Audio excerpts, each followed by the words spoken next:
y señales que siguen al pueblo de Dios. Miren la iglesia del libro de los Hechos, profundizando en los textos, no tomándolos de manera superficial, sino profundizando. Me di cuenta de que según Hechos capítulo 1 versículo 8, esa iglesia pentecostal a la cual yo quería pertenecer era una iglesia católica. Me di cuenta profundizando en Hechos capítulo 1 versículo 14 que esa iglesia era mariana, se refería a la madre de su rey como la reina del reino de los cielos. Por eso la tenemos en el libro de Apocalipsis, en el capítulo 12, como una reina revestida de sol, la luna a sus pies, coronada de estrellas. Está encinta, va a dar a luz al que rige, el que regirá las naciones. ¿Quién es ese que va a regir las naciones? Jesucristo. ¿Quién es la madre de Cristo? María Santísima, en Apocalipsis capítulo 12. Descubrí además, profundizando en los textos bíblicos, que según Hechos capítulo 2 versículo 42, esta primera iglesia pentecostal a la cual yo quería pertenecer era una iglesia eucarística y era una iglesia apostólica. La iglesia de Jesucristo es católica, mariana, eucarística y apostólica.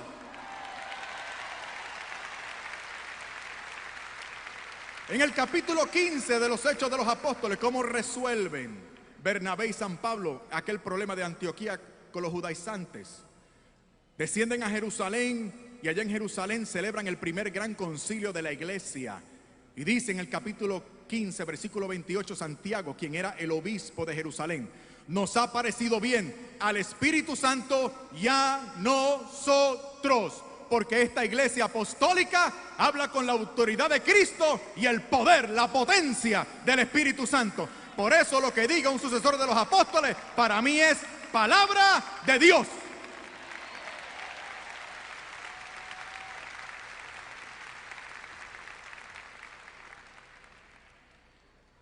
En Lucas capítulo 10 versículo 16, el Señor dice a sus apóstoles, a los primeros ministros, a sus primeros obispos, el Señor dice: el que les escucha a ustedes, me escucha a mí. El Señor ha establecido medios para acercarnos a Él. Claro, allá afuera se prefiere otra cosa, línea directa. Sin embargo, el Señor, el que manda, Emmanuel, Dios con nosotros, ha establecido la iglesia y medios de salvación para acercarnos a Él. Esos medios de salvación son los santos sacramentos. En Mateo 28, 19, el Señor dice a sus primeros obispos: vayan y prediquen, no escriban, no, vayan y prediquen este evangelio a todas las gentes. Por eso es que esta iglesia tiene que ser católica, porque es un solo y mismo evangelio a todas las gentes. Dice, enseñándoles lo que yo les he mostrado. ¿Y qué es todo lo que el Señor ha mostrado? Tienen que referirse entonces al último versículo del evangelio según San Juan. Dice, muchas otras cosas hizo el Señor, que si fuesen todas puestas por escrito, el mundo no podría sostener los libros que tendrían que ser escritos para contener las enseñanzas, las acciones de Jesús. No todo está en el libro.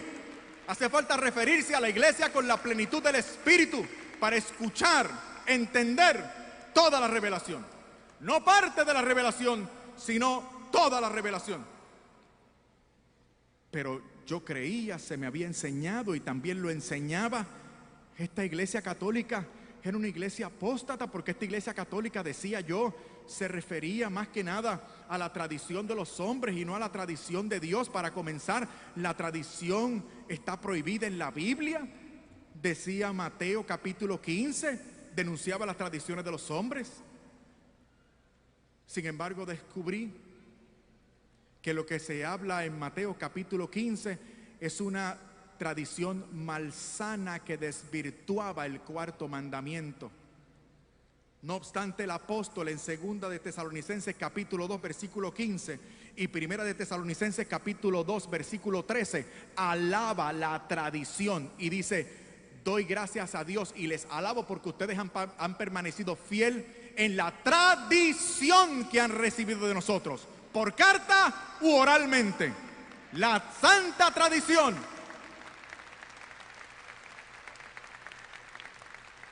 Porque no todo está en la Biblia, pero yo quería que todo estuviera en la Biblia. No me convenía aceptar esto de la tradición.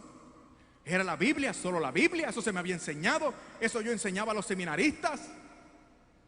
Solo la Biblia. La clase más importante de teología sistemática que yo daba establecía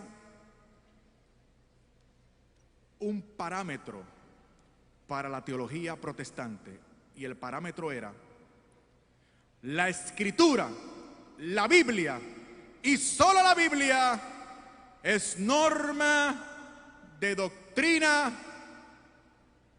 conducta. La Biblia, solo la Biblia. Pero comencé a buscar en la Biblia dónde estaba eso, y esas palabras no las encontré. Así que fui a donde mi primer profesor de teología, el doctor Ricardo González, y le dije: doctor, ¿podría usted ayudarme? Es que yo he incluido en mi clase de teología lo que usted me enseñó en su clase de teología. ¿Recuerda usted el presupuesto protestante que usted nos enseñó, que decía que la Biblia era la única norma de fe, doctrina y conducta? Hombre, sí, Fernando, lo recuerdo claramente. ¿Podría usted decirme dónde está eso en la Biblia? Y él me respondió: Fernando, yo nunca dije que eso estuviera en la Biblia. Pero ¿cómo va a ser? El presupuesto protestante más importante, del cual deriva toda nuestra doctrina, nuestra fe y nuestras acusaciones a la Iglesia Católica, resulta que no es bíblico. Y me decía: bueno, pero es que hay textos bíblicos que lo infieren. Y le dije: pero ¿cómo que lo infiere? Eso debe ser muchos textos bíblicos que hablen claramente acerca de esa norma nuestra. Y decía: no, pero hay textos que lo infieren. Y yo: pero ¿cómo que lo infieren? Eso mismo le señalamos nosotros a los católicos, que se atienen a textos bíblicos que infieren y no hablan claro. Me dijo: bueno, Fernando, ¿quieres salir de este problema? ¿Quieres encontrar el texto bíblico? Ya que no lo anotaste durante la clase, ¿quieres que te lo dé? Doctor, por favor, dígame cuál es el texto bíblico sobre el cual fundamentamos ese presupuesto protestante que dice que la Biblia sola basta. Y me dijo: hombre, Segunda de Timoteo, capítulo 3, versículo 16. Hombre, me acordé. Seguro, doctor, recuerdo el texto. Dice: toda escritura es inspirada por Dios y útil para enseñar, redarguir, corregir, a fin de que todo hombre llegue a ser perfecto a la altura del Señor Jesús. Oh, qué texto hermoso, Dios mío. Dice que la Biblia es inspirada por Dios, y si es inspirada por Dios, viene de Él, y si viene de Él, ¿para qué yo quiero otra cosa? Es verdad que no explicita claramente lo que yo quiero, pero no importa. Lo que yo quiero es un pretexto para no hacerme católico, y esto es maravilloso. Escritura inspirada por Dios, viene de Él, para mí es suficiente, nada más. Me olvido de todo lo demás, que si la unidad de la iglesia, que si tiene que ser visible, católica, apostólica, eucarística, etc. Me olvido de todo. Al fin de cuentas parecía que el demonio me tendía una trampa. No estábamos equivocados del todo. La Biblia es inspirada por Dios, es suficiente por tanto. Llamo a mi esposa, le digo: vamos a celebrar. Ella me dice que vamos a celebrar. Yo le digo: no te preocupes, yo sé lo que vamos a celebrar. Tú simplemente aprovecha la oportunidad que nos vamos. Te voy a llevar al mejor sitio posible. Vamos a tener una cena romántica en el mejor restaurante que podamos pagar. Vamos a escuchar buena música y la vamos a pasar muy bien. Fuimos a celebrar. Después llegué a mi casa, tarde por la noche. Cuando estoy dormitando, escucho una voz.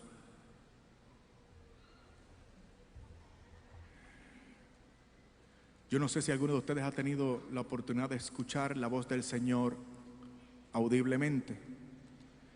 Es algo increíble. La voz te viene de adentro, te retumba por los oídos y tú lo escuchas. ¡Es el Señor! Y el Señor me llamó por mi nombre. Fernando. Pensé que eran cosas de mi mente. Estaba entre dormido y despierto. Trato de despertar a Lisette. Le digo, ¿me llamas? Ella me dice que no, que la deje en paz, que quiere dormir. Así que le digo, está bien, sigue durmiendo. Y me quedo despierto. Fue una sensación extraordinaria escuchar aquella voz. Ahora sí estoy despierto y escucho la misma voz. Fernando. Tuve mucho temor. Supe que era el Señor. Me tiro de rodillas al lado de mi cama y digo, Señor, aquí estoy.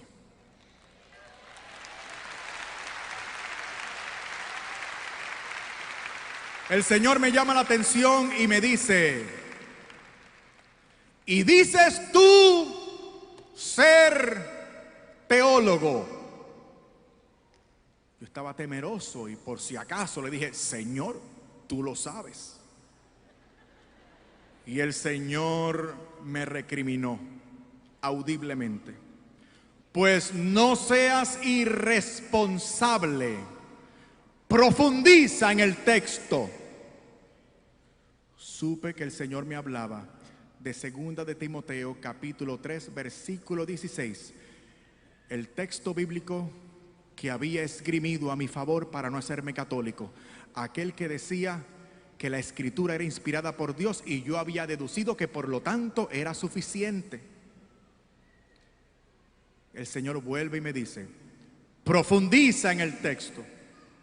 El jefe había dado una orden.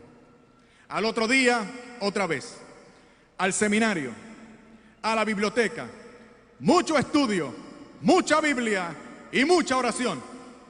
¿Saben ustedes lo que descubrí estudiando aquel pasaje bíblico? Miren lo que descubrí, voy a resumir y después explico en detalle. Descubrí a partir de ese día que no es posible encontrar en la Biblia una oración o una palabra, una coma, un punto que justamente interpretados contradigan la excelencia y la doctrina de esta Santa Iglesia Católica. Descubrí que esta es la iglesia de la Biblia y que no hay en la Biblia nada que contradiga la excelencia y la doctrina de esta Santa Iglesia Católica. Nada. Y se lo voy a demostrar. Porque de hecho, algunos de ustedes les han arguido con ese texto. ¿A qué se refería el apóstol San Pablo con toda escritura es inspirada por Dios? ¿Saben a qué se refería? Esto provocó otra crisis en mí, porque estudiando me di cuenta que el apóstol no se refería al Antiguo Testamento. Sí, es un problema, porque el apóstol no habla del Nuevo Testamento como escritura inspirada, porque el Nuevo Testamento no existía aún. ¿A qué escritura se refería el apóstol San Pablo? Se refería al Antiguo Testamento. Esto es crítico, porque ustedes y yo creemos que el Nuevo Testamento es inspirado, ¿verdad que sí? Por favor, digan que sí. Gloria a Dios, estoy en la iglesia correcta. Sí, Señor, el Nuevo Testamento es inspirado, pero Pablo no lo dice. Pablo dice que es el Antiguo Testamento, que era la Biblia de los primeros cristianos, la Biblia que él tenía de frente. La Biblia que se cita en el Evangelio más del 90% de las veces es el Antiguo Testamento, traducción griega. El Antiguo Testamento griego, código de Alejandría o Septuaginta, como le llaman los estudiosos. O sea, la escritura inspirada por Dios no era el Antiguo Testamento según San Pablo, sino el Antiguo Testamento, y además el Antiguo Testamento griego, traducción griega, que era la Biblia de los primeros cristianos. ¿Y qué con eso? Escuchen bien. Que esa Biblia que San Pablo llama inspirada por Dios, el Antiguo Testamento griego, contenía los libros deuterocanónicos que yo no tenía en mi Biblia evangélica.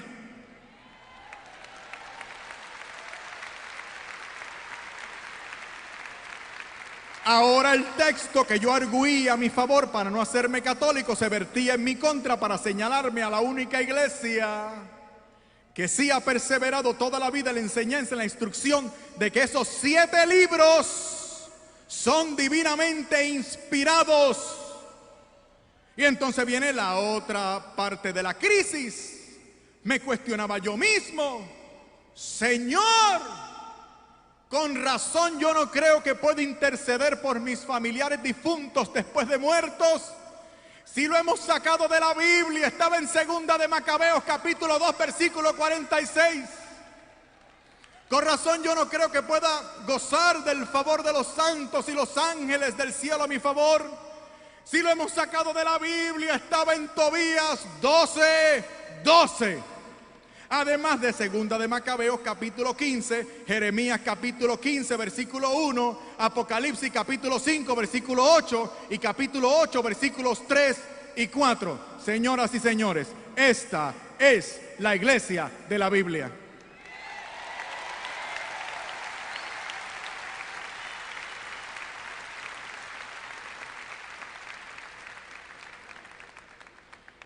Fernando, de seguro te hiciste católico.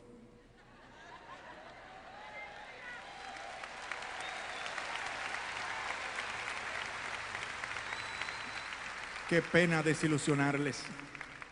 No me hice católico. Yo no quería hacerme católico.